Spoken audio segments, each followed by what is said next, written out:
pesantren itu enggak cemburu gitu ya. Dijajari cantik begitu. Iya, cemburu, Pak. Sekedar imannya harus kuat, Pak ya. Imronnya tuh juga harus. Iya. Ya, Haji Khairon ini pernah seminar menjadi rujukan. Inilah keistiqomahan ini kamu lakukan tanpa melihat yang lain. Maaf ya, Terima khawatir tersinggung ya. Assalamualaikum warahmatullahi wabarakatuh. Waalaikumsalam warahmatullahi wabarakatuh. Apa kabar para pemirsa dimanapun Anda berada?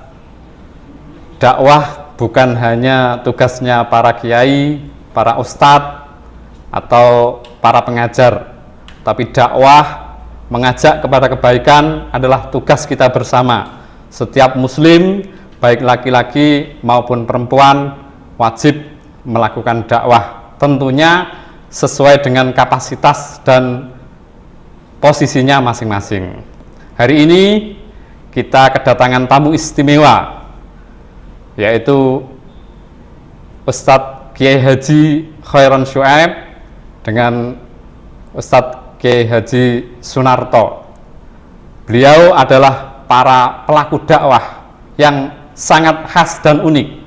Kalau selama ini menyampaikan pengajian di majelis taklim, di musola, itu hal yang biasa. Tapi beliau ini berdakwah di lokalisasi, yang mana pesertanya 95% itu adalah para WTS dan para mucikari. Para mucikari itu kalau dalam bahasa Inggrisnya itu germo, para pemirsa. Sudah, langsung saja kita akan bertanya tentang lika-liku para kiai, bagaimana berdakwah di lokalisasi pada Kiai Haji Khairon Syuaib. Assalamualaikum warahmatullahi wabarakatuh, Pak Yai. Waalaikumsalam warahmatullahi wabarakatuh. Mas Rofik, Cak Rofik. Jadi Cak apa? Iya. Yai, terkait dengan dakwah di lokalisasi, saya pernah mendengar bahwa ya ini memulai pengajian bukan di masjid, bukan di musola, tapi di gedung biskup. Itu ceritanya bagaimana itu, Yai? Ya. Assalamualaikum warahmatullahi wabarakatuh juga kepada semua pemirsa bincang-bincang santai pagi hari ini, siang hari ini, bahwa saya oleh Allah ditakdir untuk bisa terjun ke dunia dakwah. Ya, istilahnya kalau dakwah kami itu memang agak unik karena ya audiens saya itu 97% atau mungkin 100%. Ya, yang kita hadapi adalah para WTS dan juga para mucikari. Allah menakdirkan hidup saya itu ada di tengah-tengahnya sejak tahun 70. Ada sebuah tantangan bagi kami sebagai, katakan sebagai tokoh agama, kemudian kalau hanya dia melihat fenomena ini, saya rupanya ada dosa ini. Akhirnya kami melangkah. Dan ternyata memang warga saya itu, kalau warga saya semuanya, itu 90% memang orang-orang yang sedang ada di dalam lumpur lokalisasi prostitusi. Nah, dari situlah kami sudah memulai merancang bahwa gimana harus merancang, gimana tidak harus saya rancang. Rumah saya itu di depannya itu tempat prostitusi, di belakang prostitusi, di kanan saya prostitusi, di depan prostitusi. Jadi rumah saya dihimpit oleh para WTS dan para mucikari. Nah, dari situ akhirnya saya mengamati bahwa saya harus melangkah. Dan ternyata melihat suasana ini saya berusaha melangkah. Dan jangan lupa lokalisasi itu ada orang-orang yang ditakuti, orang-orang yang punya power di sana. Akhirnya Mas Rafiq, saya menyusun kerangka berpikir saya bahwa lokalisasi prostitusi, perzinahan itu ada penguatnya. Yang bikin kuat lokalisasi itu jatuh tentu ada WTS-nya sendiri, kemudian ada mucikari, yang ketiga ada para tokohnya, dan yang keempat adalah orang-orang sekitar yang merasa aman dengan adanya lokalisasi itu. Yang pertama tentu yang kita sadarkan adalah bahwa WTS itu pada hakikatnya nggak ada yang punya cita-cita ke sana. Nggak ada orang, ya Allah jadikan aku nanti cari kerja dengan cara ber-PTS menjual diri saya, nggak ada kan, ya nggak ada ya. Nah, dengan demikian kesimpulannya mereka nggak akan cita-cita itu pun terjebak dalam kehidupan ini. Nah, dari situlah akhirnya nggak langsung saya dengar mereka itu pasti pencita, ya Allah Pak Ustadz, saya tuh kepingin jadi orang baik, pulang kembali ke kampung halaman saya. Tuh. Sebenarnya yang paling berat itu adalah bukan BTS-nya, mucikarinya. Iya. Mucikari itu dengan bahasa lain adalah germo. Germo itu karena apa? Disebut germo karena seneng mangan seger nyambut gaemo. Germo ya. Dari situlah akhirnya saya merasa bahwa yang kita rancang yang kedua itu adalah sasaran dakwah kita itu adalah mucikari. Karena apa? Mucikari menganggap bahwa WTS itu itulah cara dia kerja. WTS itu adalah barang yang sedang dijual. Secara hukum dia kena human trafficking ya. Tapi akhirnya mereka merasa itu lebih enak, lebih enjoy. Akhirnya dia mengerjakan itu semuanya dianggapnya sebagai pekerjaan. Nah, yang ketiga, orang yang punya power di sana itu adalah para tokohnya. Siapa tokoh itu? RW. Nah, RW itu adalah orang yang punya kuasa di sana, ditakuti oleh warga lokalisasi. Kalau wali kota, camat, lurah nggak ditakuti. Kalau sudah RW, takut. Kalau RW-nya ngomong tak tutup pasti dah. Nah, semacam raja kecil gitu. Raja kecil. Bahkan saya mengatakan wali kota kecil. Kota kecil. Iya.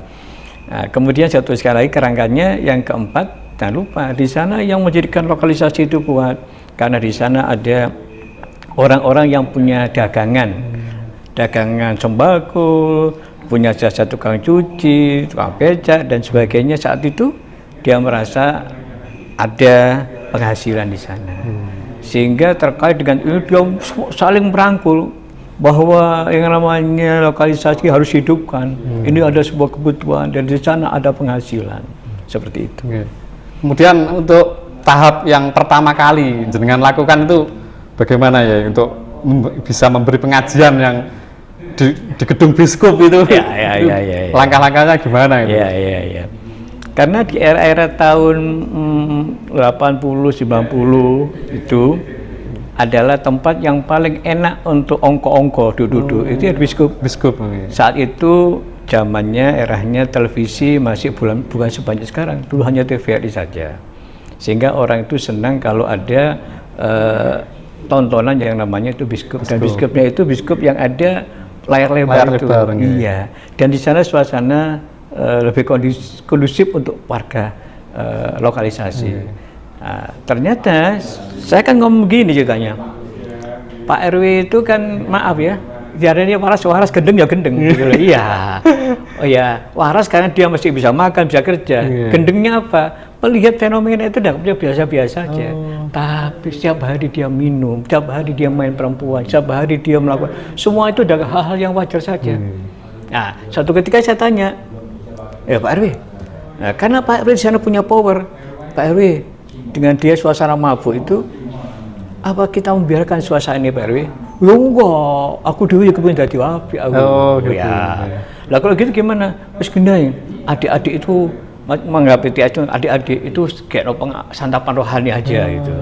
Ya, akhirnya kalau diadakan langsung formal mungkin takut. Akhirnya diadakan di tempat yang mungkin lebih enak bagi mereka, di gedung biskup. Ya. Dan ingat, kenapa dia datang? Yang datang ratusan orang. Karena apa?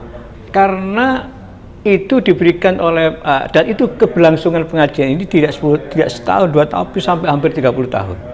Dan yang datang ratusan orang. Kenapa kamu datang? Karena dia takut dengan RW. Dan RW caranya bagaimana? Kita bikin manajemen kecil-kecilan. Pak RW itu setiap Kamis memberikan semacam kartu kecil atau undangan kepada para mucikari. Hendaknya besok hari Jumat sore jam 3 sampai jam 5 mengeluarkan anak buahnya untuk pengajian. Juga kalau Jumat itu setelah asar berbondong-bondong dari semua arah, dari 15 RW itu, pakaiannya macam-macam ya. Yang penting pakai ini. Itu aja, biar ada suara khusus saja. Mungkin ada yang konyol pakai jilbab. kataan cekak gitu. Iya ada. Oh, ada ya? Iya. Bagian yang penting datang gitu aja. Iya, yang penting datang dulu. Singin asok bab kiai ini. Iya. Masuk. Ada tontonan gratis ya.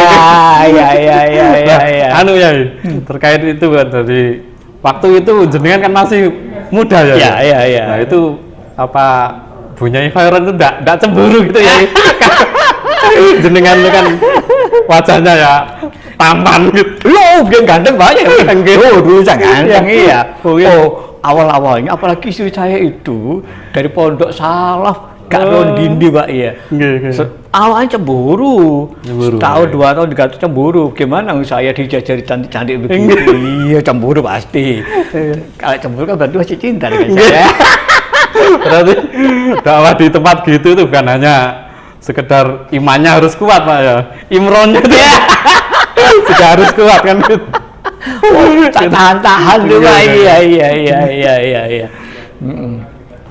Terus kabarnya itu ya, jenengan juga karena keberhasilan di dakwah di lokalisasi itu pernah menjadi semacam referensi para dai-dai internasional gitu ya. Jadi para pemirsa, Kiai Haji Khairon ini pernah seminar menjadi rujukan dakwah yang cantik, dakwah yang merangkul bukan memukul, tingkat internasional, yaitu di Malaysia ya, Malaysia. Di Malaysia. Pesertanya itu dai-dai dari seluruh dunia. Niku gimana ya itu? Mungkin ada cerita-cerita menarik. Ya. Jadi kami ceramah di sana itu memang rutin setiap hari Jumat Jumat itu rutinan inilah keistiqomahan ini kami lakukan tanpa melihat yang lain. Maaf ya istilahnya sampai no amplop dan sebagainya karena melihat itu semuanya fenomenanya maaf serba haram dan sebagainya. Tapi saya nggak ngomong gitu. Yang penting aku ngaji gitu.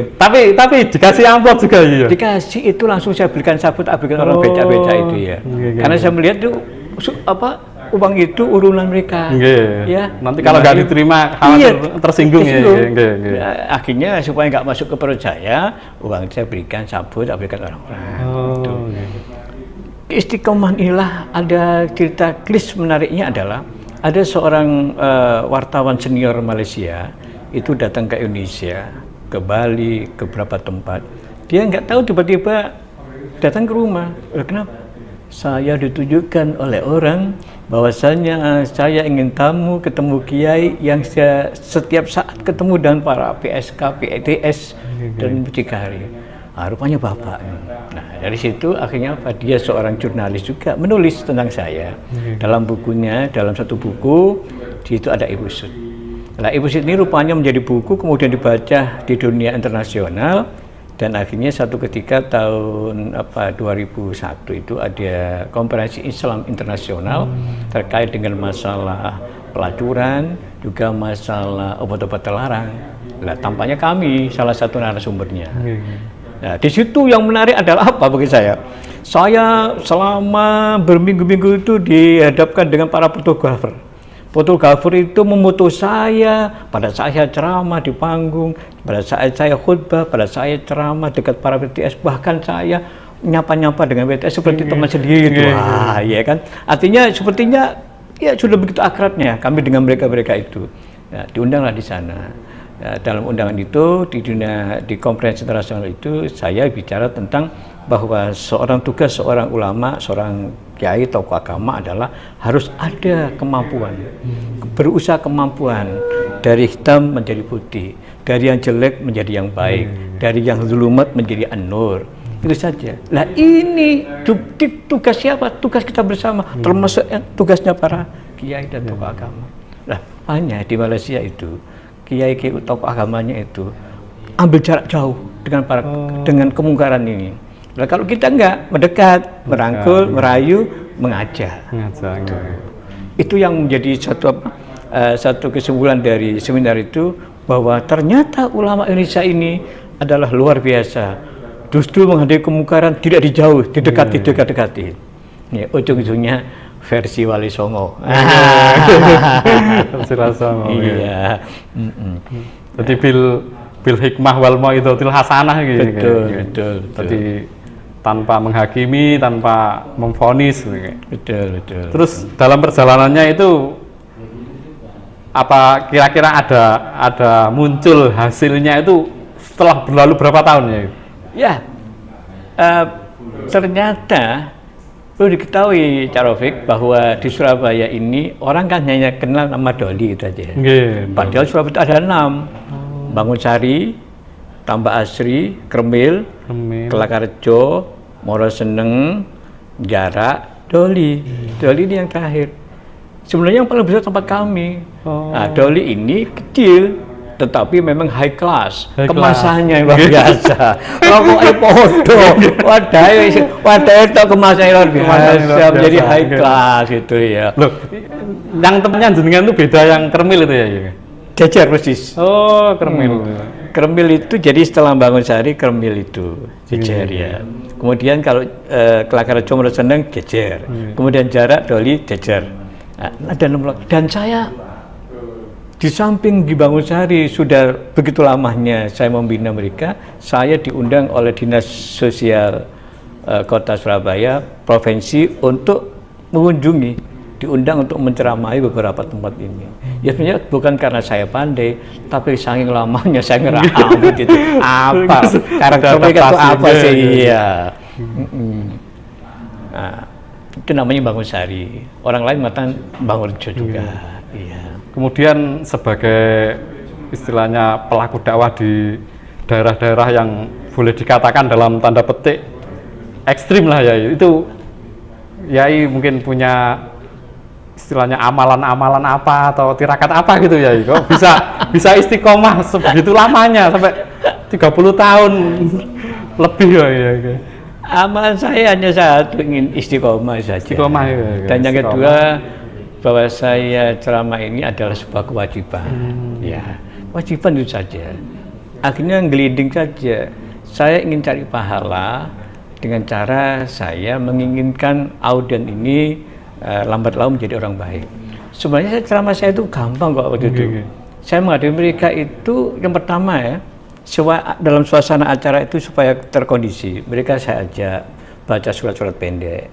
Kemudian saya ajak sholawatan. Suasana sudah indoor, saya baru ngasih materi. Materi saya sebenarnya sederhana. Satu, mengajak mereka taubat. Bahwa apapun dosa manusia, sudut langit, sudut bumi, kalau manusia mau taubat akan diampuni oleh Allah. Lau alimtumul khotoya, tumanadimtum, latamannu sama wal ard, tumanadum lataballah. Yang artinya, seandainya dosamu sudut langit, sudut bumi, tapi kalau engkau kemudian menyesal, akan diterima taubatmu. Kalimat ini saya ulang-ulang.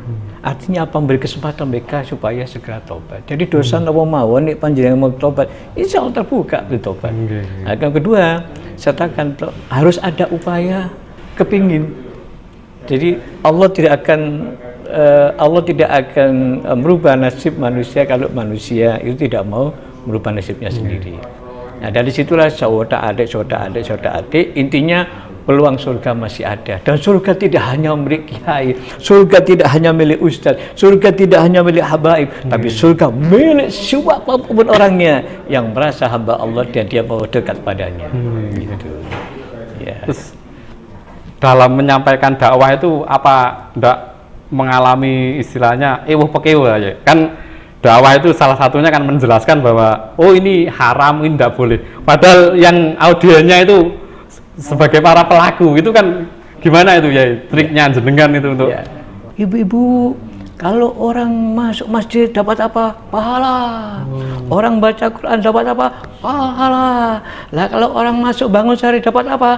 Neraka. Mereka gitu itu biasa ya.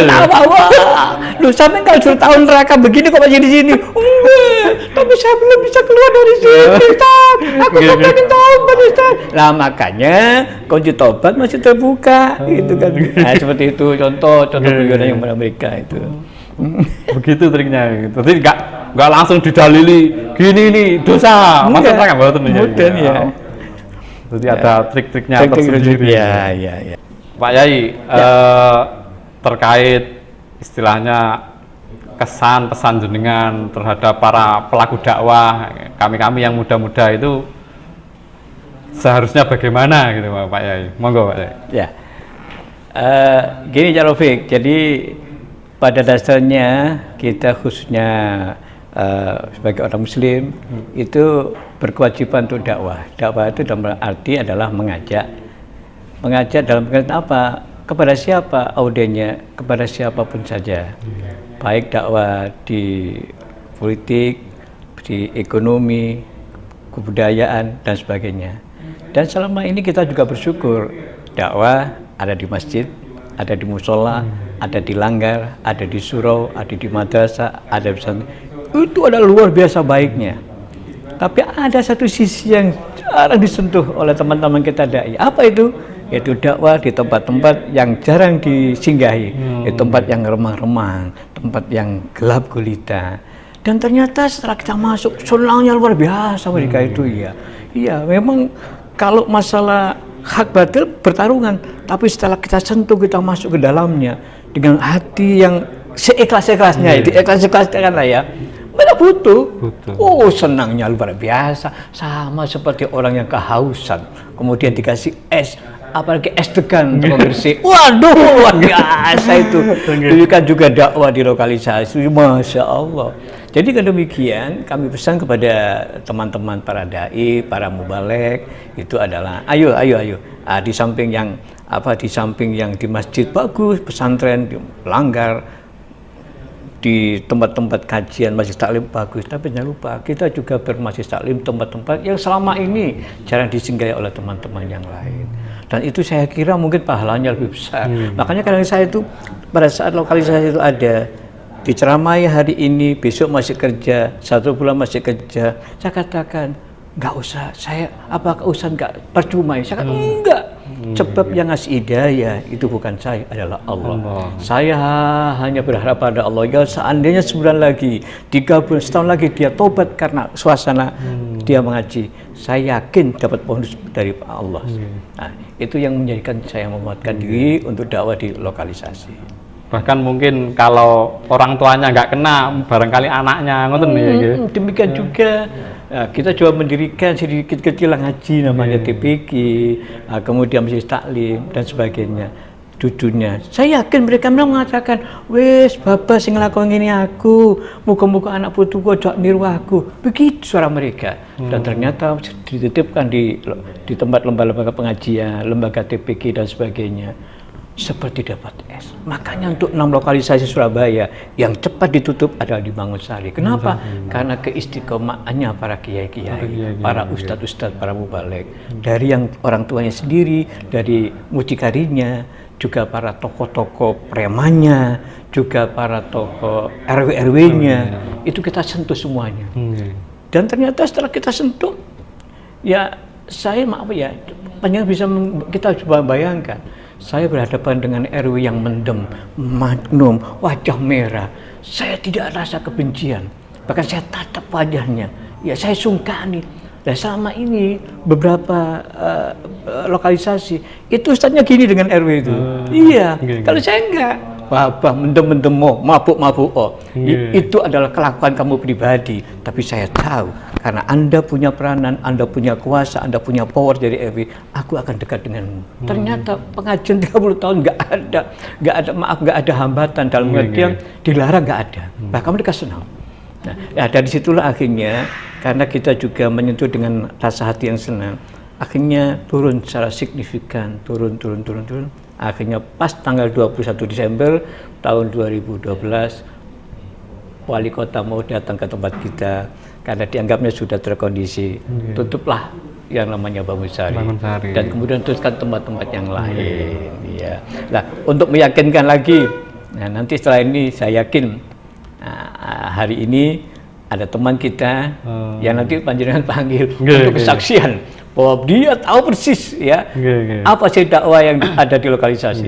Dari kami cukup sekian. Pemirsa jangan kemana-mana dulu. Setelah ini kita akan kedatangan tamu istimewa lagi, yaitu temannya Kiai Haji Khairun Syuaib, sama-sama berdakwah di lokalisasi, yaitu Kiai Haji Dr. Sunarto. Dari kami sekian. Nggih. Assalamualaikum. Terus sangat ya. Para pemirsa, kita kembali lagi dalam bincang santai dengan para tokoh-tokoh dakwah. Tadi kita setelah bincang-bincang dengan Khairun Syuaib, kali ini tidak kalah menariknya kita kedatangan Kiai Haji Dr. Sunarto. Beliau juga sama pelaku dakwah di area lokalisasi yang alhamdulillah saat ini karena istiqomahannya para beliau-beliau itu, lokalisasi yang dulu sangat terkenal di Surabaya sudah ditutup secara resmi. Assalamualaikum warahmatullahi wabarakatuh. Waalaikumsalam warahmatullahi wabarakatuh. Cak Rafiq. Nyeluk Gus Rafiq, Cak Rafiq. Sembarang Nggih, matur nuwun nggih. Pripun kabaripun saya nggih? Alhamdulillah. Nggih. Yai, dengar-dengar disertasi jenengan itu tentang dakwah di lokalisasi. Nggih. Terus, nah itu ceritanya gimana ya? Itu jadi, maksudnya ceritanya, terus intinya dari disertasi itu. Monggo ya. Matur nuwun. Jadi ini ya. Saya ini kan juga pelaku dakwah di tengah-tengah lokalisasi ya. Karena memang saya dengan Yakin itu sejak kecil sudah tinggal di lokalisasi. Artinya apa? Rumah Yakin itu memang di tengah-tengah lokalisasi itu. Sehingga saya sebagai seorang santri, ya saya kan alumni Tubireng. MI saya kan Sidogiri Pasuruan. Sanawiyah Aliyah saya di Tubireng. Melihat lingkungan saya seperti itu, saya tergugah. Saya harus bisa, istilahnya saya punya mimpi lah ya. Saya harus bisa merubah daerah saya ini menjadi daerah yang baik. Oleh karena itu kemudian saya berjuang lewat dakwah. Dakwah bilisan dan dakwah bilhal ya. Kemudian juga dakwah dengan cara bilkolam juga. Karena ada beberapa tulisan yang saya lahirkan, termasuk juga disertasi saya. Untuk dakwah bilisan ya sama dengan Yakhiron. Jadi saya atau kami ya itu melakukan dakwah dengan cara mengumpulkan mereka, germo, mucikari, dan orang-orang yang terlibat dengan kegiatan prostitusi. Itu di Balai RW, di Gedung Biskup sampai dengan Yakhirin tadi itu kita berikan sentuhan-sentuhan rohani supaya mindsetnya berubah. Karena merubah orang itu harus diawali dari perubahan mindset. Kalau mindsetnya tidak dirubah tidak bisa.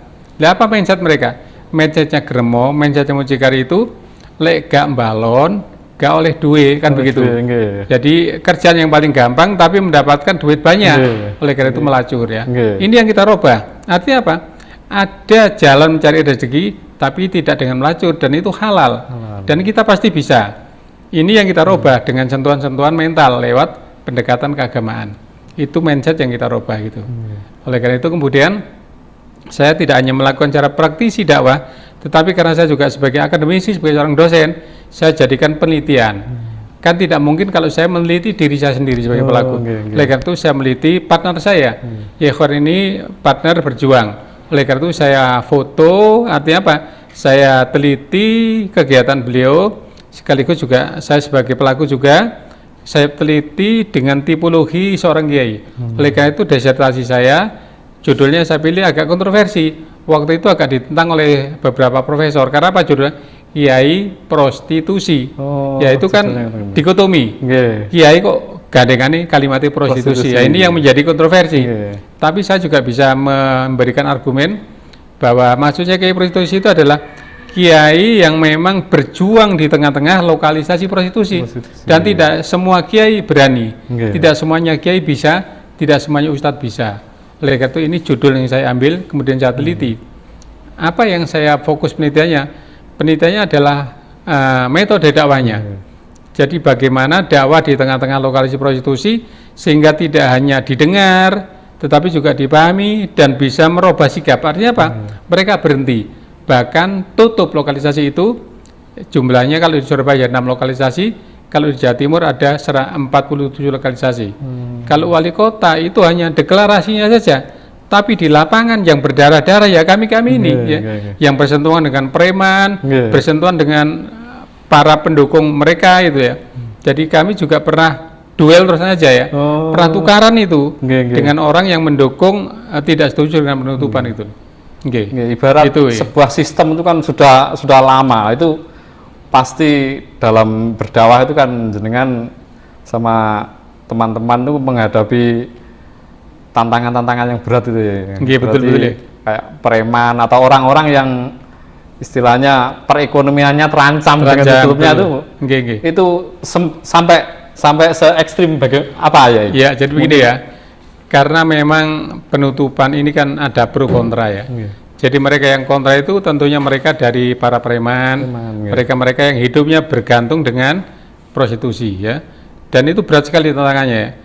Saya heran, saya itu berkali-kali didatangi preman, bahkan saya pernah bertengkar dengan preman ya. Jadi tarung itu, piding-pidingan itu preman. Iya, sampai begitu. Ya, karena saya mempertahankan dakwah saya, lah premannya takut kehilangan penghasilan itu. Itu pro kontranya. Termasuk juga ketika akan penutupan juga ada pro kontra ya. Jadi rumahnya ya Khairun di demo, rumah saya didatangi, bahkan ada yang banyak yang menyatakan saya disantet germo sampai sakit ya. Seperti itu, macam-macam ya. Jadi itu wallahu alam lah. Yang penting saya berjuang karena Allah berjanji intan surullah yansurkum wa yusabbit aqdamakum. Itu memacu saya. Saya tidak peduli apa risiko, bahkan mati pun saya bela. Kalau untuk kepentingan agama dalam rangka nahi mungkar itu ya. Jadi seperti itu, ada tantangan yang berat sekali, tantangan fisik dan tantangan non fisik.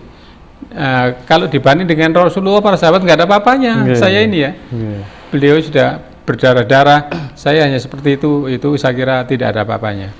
Dan yang terpenting kemudian endingnya, ketika sekarang tutup lokalisasi itu banyak keuntungan. Masyarakat rumahnya menjadi harganya melambung ya. Dulu nggak laku, orang mau beli rumah di tengah-tengah lokalisasi nggak ada yang mau. Ya nggak, kasarannya gini, dikenoto nggak gelem gitu deh. Sekarang ini melambung miliatan itu ya. Begitu tutup bersih, ekonominya tumbuh dan harga rumah menjadi melambung. Mereka baru bisa merasakan oh bener, lek ngono penutupan itu betul. Baru merasa mereka. Berarti kekhawatiran mereka yang selama ini perekonomiannya tergantung pada praktek-praktek seperti itu tidak jadi kenyataan ya. Buktinya betul. Lokalisasi ditutup ya perekonomian malah tumbuh berkembang. Jadi begitu, mereka kan tadi saya katakan mereka yang kontra itu kan ketakutan kehilangan penghasilan begitu. Ya ternyata kan begitu tutup malah mereka meningkatkan penghasilannya. Karena perekonomian rame, rumahnya yang dulu dihargainya katakanlah hanya sekitar 400-300 sekarang sudah di atas 1 miliar. Itu saya kira itu. Selama sampai sekarang itu jenengan tasih menjadi dosen ya? Ya, jadi begini. Kalau saya memang istilahnya ma'isyah saya ya, sebagai pengabdian saya itu sebagai dosen ya. Jadi saya pensiun insya Allah kurang sekitar 4 tahun lah ya. 3 tahun lagi. Di Winsa. Saya ngajar di S1 sama di Pasca. Kalau di Pasca saya di jurusan KPI. KPI Penyiaran Islam. Kalau di S1-nya di Fakultas Dakwah. Tapi memang keahlian saya memang dalam konteks ini dakwah di tengah-tengah lokalisasi. Sehingga disertasi saya itu tadi judulnya Kiai Prostitusi. Ya, yang mengangkat tipologi ya Khairun itu ya. Itu menjadi buku sekarang. Sudah terbitkan ya. Sudah berkali-kali terbit bukunya. Judulnya bukunya Kiai Prostitusi. Pendekatan dakwah ya Khairun Soeb di tengah-tengah lokalisasi kota Surabaya. Itu judul disertasi saya. Para pemirsa jangan lupa dibeli bukunya Pak Dr. Sunarto itu. Berarti ini bukan hanya sekedar wacana, berarti beliau itu menulis dan pelaku. Nah, itu tentu beda. Orang yang menulis hanya sekedar wacana dengan strateginya gini. Dengan yang menulis dan pelaku sejarah itu jelas beda. Jadi Anda akan mendapatkan referensi yang luar biasa dalam hal berdakwah, menyampaikan amar ma'ruf nahi mungkar. Pesan dan kesan atau anjuran-anjuran untuk kami yang muda-muda atau para pelaku dakwah itu monggo ya. Jadi begini ya, kita itu kan punya prinsip yang itu paradigmanya dalam hadis Nabi kan, khairun nas anfa'uhum linas, gitu kan. Hendaklah kita di mana saja memberikan manfaat pada orang lain, pada lingkungan. Kalau tidak bisa memberikan manfaat, jangan memberikan madharatan begitu.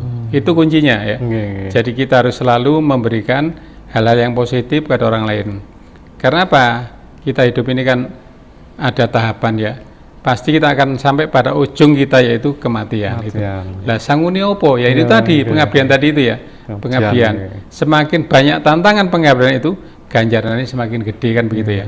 Jadi kalau dakwah di masjid, ya ganjarannya cilik, artinya nggak begitu besar lah. Tapi ketika di tengah-tengah londe, mohon maaf ya, di tengah-tengah mucikari, germo, wah kan berat tantangannya. Saya kira ya itu ganjarannya lebih besar itu loh. Jadi ya, asal ala qadir ta'ab niku ya. Betul. Nah, tantangan lebih besar maka ganjarannya semakin besar. Gitu.